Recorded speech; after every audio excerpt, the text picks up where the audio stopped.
안녕하세요. 이번 영상에서는 결혼한 사람들이 말하는 결혼하기 전에 꼭 생각해봐야 할 7가지에 대해서 이야기를 해보도록 하겠습니다. 아무리 비혼 얘기를 해도요, 결혼을 꼭 고민하고 고려하는 시기가 있는데, 남녀 불문 20대 후반에서부터 30대 중반까지는 결혼에 대한 압박이 굉장히 심한 것 같아요. 그래서 일찍 결혼한 친구들은 20대에도 20대 중반에서부터 결혼한 친구들이 있고요. 그리고 30대 중반까지가 결혼에 대한 압박 때문에 결혼을 하고 싶다고, 결혼을 해야 되겠다, 사람을 만나야 되겠다, 이런 생각들을 진짜 많이 하는 것 같아요. 그래서 그런 분들에게 반드시 결혼이라는 것을 할 때 고려해야 될 것을 좀 알려드리려고 하는데요. 그 첫 번째가 뭐냐면, 결혼식이 아니라 결혼 생활에 대해서 고민해라. 사람들은 결혼할 때 집이나 혼수, 신혼여행 같은 거에 대해서 관심이 굉장히 많고, 그리고 그것들을 준비를 굉장히 많고, 그리고 여기에 대한 로망이 너무너무나 많은데요. 결혼식을 생각할 때 얼마나 성대하게 할지, 하객을 얼마나 몇 명이나 부를지, 얼마나 화려하게 할지, 그리고 얼마나 독특하게 자신들만의 추억으로 만들지에 대해서 고민합니다. 그래서 실제로 제 주변 사람들도 선상 파티를 할까, 아니면 호텔에서 할까, 아니면 스몰 웨딩을 할까, 뭐 이런 거에 대해서만 고민하고 그거에 대한 로망이 있는 거예요. 즉 결혼식이라는 이벤트를 고민합니다. 결혼식 자체에 대한 그 로망 때문이에요. 결혼식에서 배우자가 어떤 직업을 갖고 있고, 어떤 직업인지, 자신이 얼마나 결혼을 잘하는지 자랑하고 싶은 마음이 정말 무의식에 깔려 있는 거예요. 그래서 누구나 결혼에 대한 로망을 상상할 때 결혼 생활보다는 결혼식에 대한 상상을 정말 많이 하는 것 같아요.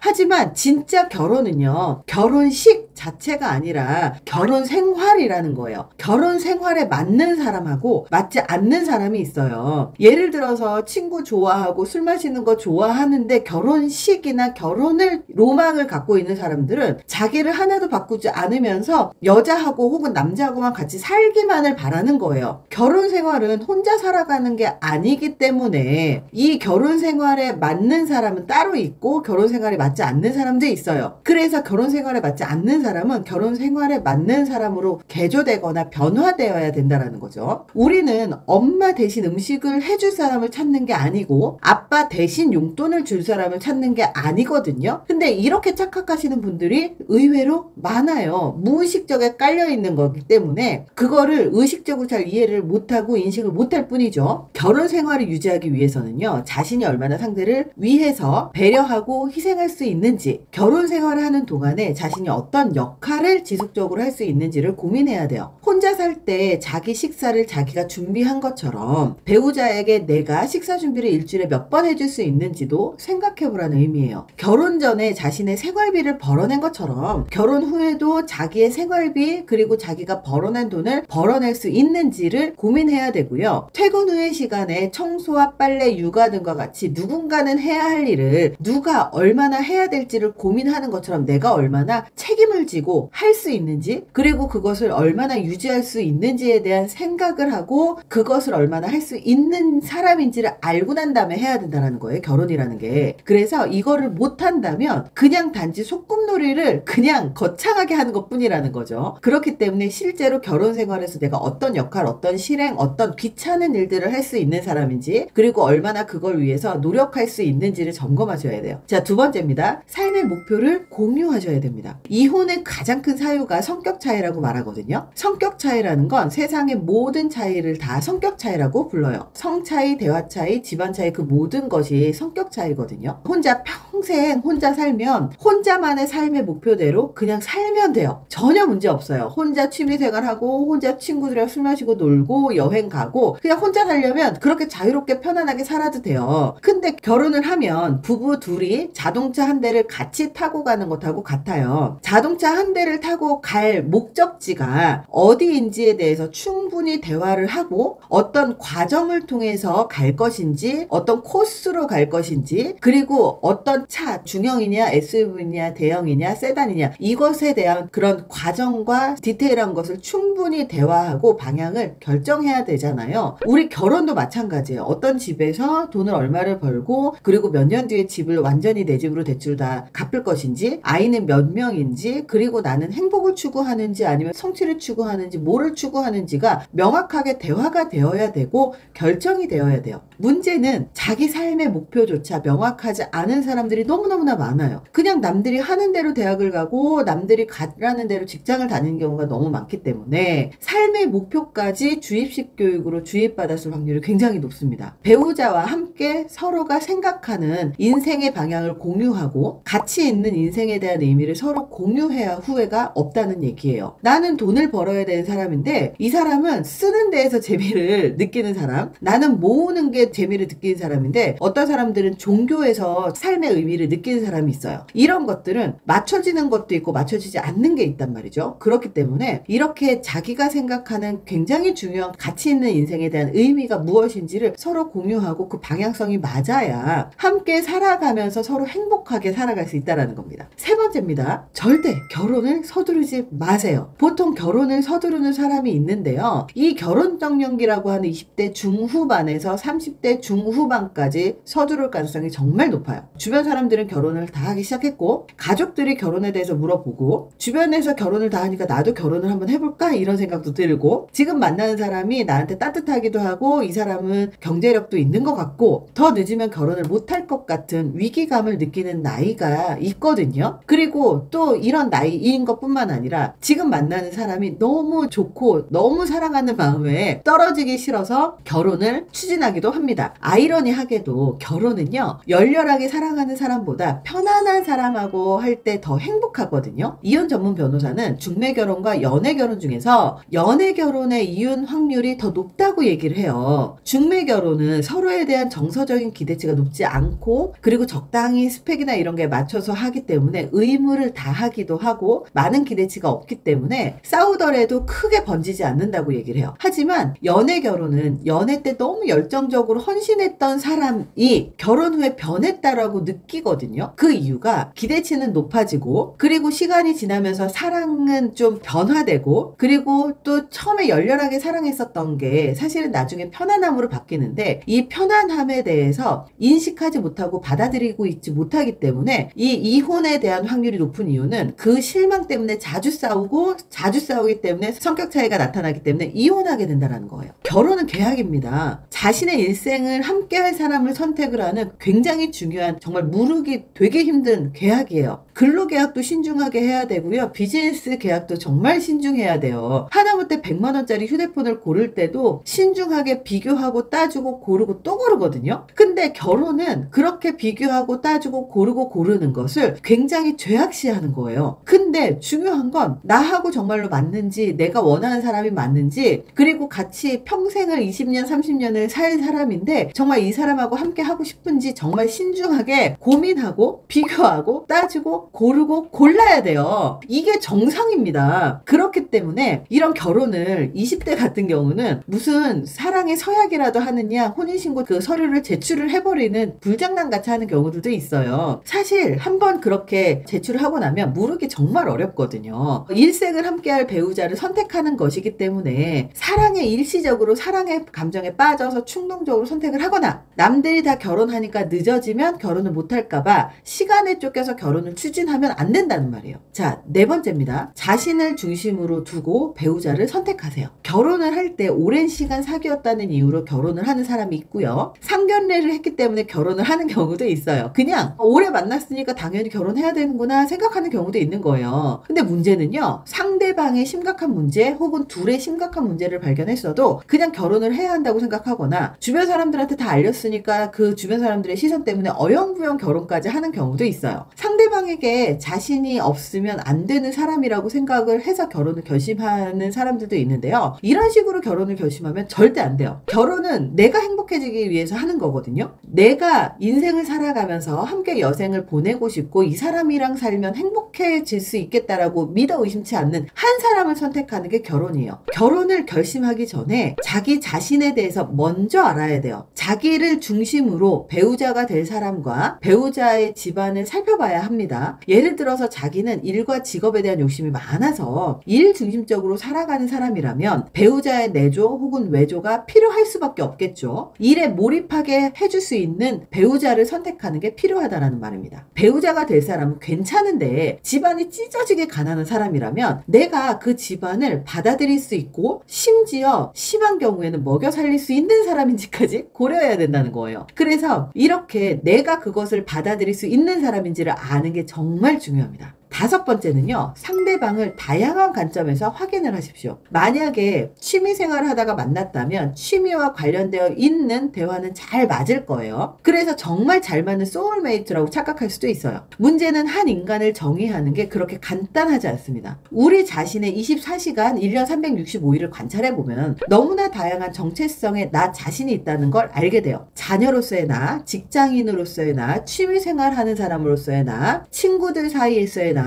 음주 가무에서의 나, 모르는 사람들 사이에서의 나, 가까운 사람에서의 나. 즉 상대방과의 오전, 오후, 저녁 각기 다른 시간을 함께 보내봐야 되고요. 취미생활을 하면서 만난 단면이 아니라 부모를 만났을 때 자식으로서의 그 사람, 직장에서의 모습, 친구들 사이에서의 행동 등 다양한 역할에서 그 사람의 가치관과 행동과 태도를 살펴봐야 돼요. 이렇게 다양한 관점에서 상대방의 모습을 볼수록 상대방에 대해서 더 잘 이해하게 되고, 그리고 다른 모습도 자신이 수용할 수 있는지에 대해서 알 수 있게 되거든요. 결혼은 상대방 수용할 수 있는 것에서부터 시작하기 때문에 상대방의 모습 중에서 받아들이지 못하는 것을 발견하게 되면 그 부분부터 갈등이 생기고, 갈등이 깊어지면 이혼까지 가게 되기 때문입니다. 여섯 번째입니다. 예상하지 못한 힘든 경우의 대처를 관찰을 해라. 우리 인생을 살다 보면 언제나 꽃길만 있지 않아요. 누구나 겪는 힘든 일도 겪고요. 예상하기 힘든 일도 겪어요. 우리가 일생을 살면서 반드시 겪을 수밖에 없는 게 취업을 해야 되거나 부모님이 돌아가시거나 이별을 하거나 이런 것처럼 누구나 겪어내야만 하는 일들이 있거든요. 이미 알고 있는 어려움을 겪더라도 인간은 심리적으로 너무너무나 강한 스트레스를 받아서 이 사람이 어떤 사람이냐에 따라서 이 스트레스를 어떻게 행동으로 받아들일지, 어떤 대처를 할지를 모른다는 거예요. 심지어 그 외로 예상하지 못한 어려움들도 정말 많거든요. 사스나 메르스나 코로나와 같이 우리 일상에 영향을 미치는 일들이 많아요. 친구의 배신이나 직장에서의 승진 누락과 같은 일들도 진짜 많고요. 갑자기 소송에 휘말리거나 일면식도 없는 사람에게 스토킹을 당하기도 하고, 집을 사야 하는데 갑자기 지금처럼 대출이 막히기도 하고, 코로나 때문에 취업이 취소되기도 합니다. 이렇게 예상하지 못한 어려움이 너무 많거든요. 이런 순간에 이 사람이 어떻게 문제를 해결해 나가는지에 따라서 그 사람의 미래는 정말 달라집니다. 남 탓만 하는 사람, 상황 탓만 하는 사람, 그러면서 아무런 대비나 준비도 하지 않는 사람도 있지만, 세상 일은 어떻게 될지 모르니까 자신의 미래를 위해서 자격증을 대비하는 사람들도 있어요. 결혼을 약속했지만 둘 중에 한 명이 실업자가 된다면 어떻게 할까? 결혼을 하고 임신을 했을 때 육아휴직을 쓰지 못하고 퇴사를 해야 된다면 어떻게 될까? 출산을 하고 아이가 아파서 누군가는 퇴사를 해야 되는 상황이라든지, 아니면 회사를 둘 다 나가야 되는 상황이라든지, 이렇게 예상하지 못한 상황을 시뮬레이션 해보는 것도 되게 중요해요. 그래서 요즘에 인터넷에 되게 유행하고 있었던 게 결혼 모의고사라는 게 있었어요. 그래서 그런 것들을 갖고 하나하나 이슈에 대해서 대화를 해보는 거는 되게 중요합니다. 최상의 시나리오만 생각할 게 아니라 최악의 시나리오도 고민하라는 거예요. 그래서 평상시에 대화가 잘 통하고 그런 대화를 많이 나눈 커플이라면 사실 어려운 것도 같이 해결할 수 있지만, 평상시에 대화는 잘 나누지 못하는데 열렬하게 사랑만 하는 커플이 있어요. 그러면 이분들은 결혼을 하고 나서 사랑이 식어버리면 그때는 이혼밖에 답이 없다라는 거죠. 그러니까 신중할 수밖에 없죠. 일곱 번째입니다. 결혼 생활을 감당할 수 있을 때 결혼해라. 두 사람이 서로 좋아하는 감정이 있을 때, 상황이 좋을 때는 다 좋아요. 충분히 준비하고 심사숙고해도 어려운 게 결혼 생활이에요. 10길 물속은 알아도 한 길 사람 속은 모르죠. 결혼 전에는 다정다감하고 능력도 있고 대화도 잘 통하는 것 같아 보여도, 결혼해서 보니 성격이 급해서 인내심도 없고 욱하는 성격에 무책임하고 거짓말도 잘하는 사람이었다는 것을 발견할 수도 있어요. 경제관념이 없어서 불필요한 곳에 돈을 막 쓰고 지저분하거나 게으르거나 너무 깔끔한 등 예상하지 못한 너무 다양한 차이를 발견할 수도 있거든요. 이 중에서 견딜 수 있는 것과 절대 용납하지 못하는 게 있나요? 만약에 있다면 그게 결혼한 다음 발견된다면 어떻게 할까? 이런 것 때문에 이혼하거나 파혼하거나 이런 경우들이 진짜 많아요. 이혼보다 파혼이 낫다는 말이 유행이죠? 결혼하고 나서 후회하는 것보다 미리 생각해 보는 게 낫습니다. 물론 그때 가서 이혼을 결심해도 늦지 않아요. 그걸 참고 살 만큼 삶이 짧지 않아요. 너무 길어요. 그래서 정말 용서 못하고 용납 못하는 게 있으면 이혼을 하고 새 인연을 찾는 게 맞기는 하지만, 그래도 가급적이면 미리미리 스스로에게 이런 문제를 나한테 물어보고 내가 이것을 감당해낼 수 있는지 스스로를 파악하는 게 중요해요. 사실 연애든 결혼이든 자기 자신을 알아내야지 중요하지, 다른 사람의 스펙, 다른 사람의 조건이 중요한 게 아니거든요. 정말 중요한 건 자기 자신이에요. 내 생각이 어떤지, 내가 그걸 감당할 수 있는지, 내가 그걸 할 수 있는 사람인지가 진짜 중요한 거기 때문에 자기 자신에게 질문해 보셨으면 좋겠습니다. 이렇게 결혼한 사람들이 말하는 결혼 전에 꼭 생각해 봐야 될 7가지에 대해서 얘기를 해드렸는데요. 이렇게 말씀을 드리면서 좀 생각이 좀 드는 게 있었을 것 같아요. 그래서 우리 결혼을 앞둔 옆에 있는 배우자 아니면 주변에 있는 사람들에 대해서 얘기할 게 아니라 나에 대해서 고민하세요.